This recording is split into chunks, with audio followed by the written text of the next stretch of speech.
Welcome to The Explainer. Today, we are diving deep into Mark Manson's massive international bestseller, The Subtle Art of Not Giving a Fuck. This is the book that basically tells you to stop trying so hard to be positive all the time. So what does that actually mean? Let's get into it. So let's start with a really unlikely hero for a self-help book, Charles Bukowski. This guy was, well, he was an alcoholic, a gambler, kind of a mess, really, but he was also a brilliant poet. He failed for decades before he ever found success, and his epitaph, the words on his tombstone, are just two words: don't try. Kind of weird, right? But that little paradox is the key to unlocking this entire book. You see, Bukowski's success didn't come because he was trying to be a winner, not at all. It came because he knew he was a loser. He accepted it, and then he wrote about his own failures with just this brutal, unflinching honesty. And that idea completely flips the script on conventional wisdom and shines a huge spotlight on a major problem with our modern obsession with being positive 24/7. Our culture today basically tells us that it's not okay to feel bad. Feeling anxious or guilty or sad, we see it as a problem to be fixed. And this traps us in what Manson calls the feedback loop from hell. Think about it. You feel anxious about something, and then you immediately start getting anxious about the fact that you're anxious. It just spirals. It's this vicious cycle of feeling bad about feeling bad, and it's become a total epidemic in our world. So if you're stuck in that loop, how do you get out? The answer is pretty counterintuitive. It's something the philosopher Alan Watts called the backwards law. On one side, you have conventional self-help, which says, chase positive experiences. But the backwards law says, wait a minute, the desire for a more positive experience is in itself a negative experience. And get this, the acceptance of your negative experience is itself a positive experience. Put simply, stop trying so damn hard to feel good all the time. And this leads us right to the book's central, most important argument. See, true, lasting happiness doesn't come from getting rid of your problems. It comes from finding problems you actually enjoy solving. The story of the Buddha is a perfect illustration of this.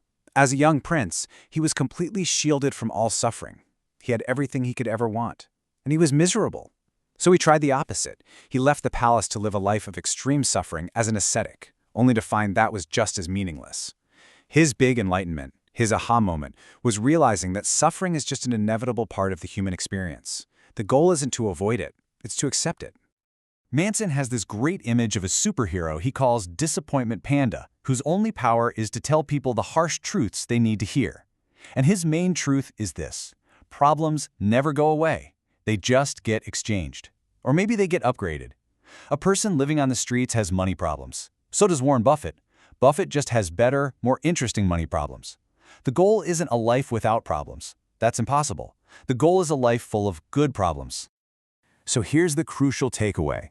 Happiness isn't some magical thing you find one day. It's not a destination you arrive at. It's an activity. It's a constant work in progress. Happiness is found in the process, in the struggle of solving the problems that you've chosen to take on, the problems you actually enjoy having. Okay, so if the goal is to choose good problems, how do we do that? Well, first, Manson says we have to cure ourselves of a cultural sickness he calls entitlement, this pervasive idea that we all deserve to feel great and have amazing lives without actually earning it. I mean, just open up your phone. Every single day, we are just flooded with images of the best, the top 0.1%. This constant stream of the extraordinary has conditioned us to believe that being exceptional is the new normal. But for the vast majority of us who are, by definition, average, it just makes us feel insecure, like we're constantly failing. And that feeling of failure, it creates entitlement. We start to feel like we deserve greatness without putting in the struggle. But Manson argues that true self-worth isn't about how great you feel about your accomplishments. It's actually about how you feel about the negative parts of yourself, your flaws, your screw-ups. It's about being able to look at them honestly and just be okay with them.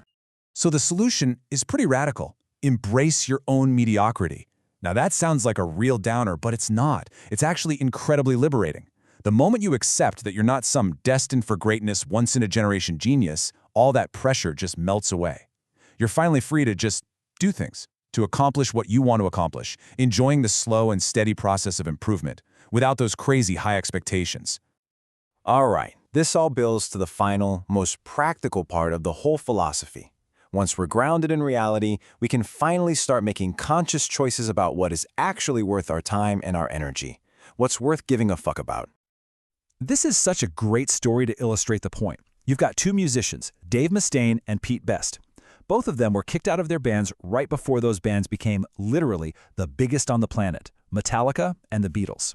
Now, Mustaine went on to form Megadeth, a hugely successful band, but his personal metric for success was be more successful than Metallica, and because that never happened, he spent his life feeling like a failure. Pete Best, on the other hand, just went on to live a quiet life. He got married, had a family, and by his own standards, he was a massive success. It all comes down to the values you choose and the metrics you use to measure your own life. Mustaine's big mistake was choosing a poor value to live by. Manson points out a few of these common, shitty values that a lot of us fall for. Things like constant pleasure, material success, always being right, or forcing yourself to stay positive.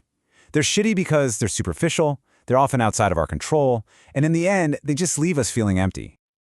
Good values, on the other hand, are the complete opposite. They are reality-based, they're socially constructive, and this is the most important part. They are immediate and controllable. Values like honesty, curiosity, or humility aren't things you achieve one day. They're processes you can practice right now.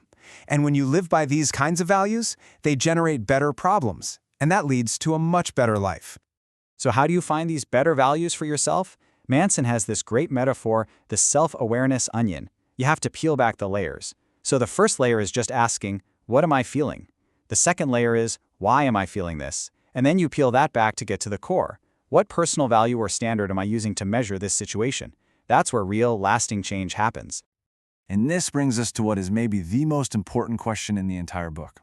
See, everyone wants to enjoy the reward. Everyone wants the victory. But that's the easy question. The question that really defines your life, the one that matters, is this. What pain are you willing to endure? What struggle are you willing to choose?